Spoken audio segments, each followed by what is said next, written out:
Hindi ba ninyo yan alam? Yan dyan sa Malacanang, yan sa Manila. Pumuputok ng tiyan nila, party doon, party dito. Purako doon, nakaw doon. Kaya sa lahat ng ating mga kababayan, ng mga Pilipino, abroad man o dito, magsalita kayo, labas kayo ngayon. Kasi ako ngayon, naglabas na ako kasi we are going to martial law. Sinusubukan tayo na bangag natin na presidente kung kaya niya si Digong. Gan, makaya niya tayo lahat. Yan ang ginawa ng tatay niya noon. I can still remember that because I was already 11 or 10 or 11 years old. And I am also a victim of martial law. Ayaw ko mangyari ito sa mga kabataan.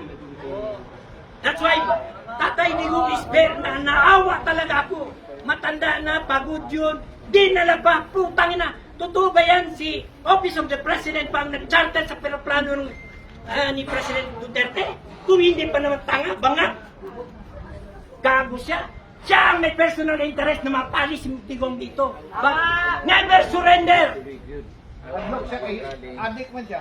O gani, please lang mga kababayan ko, magtindig tayo.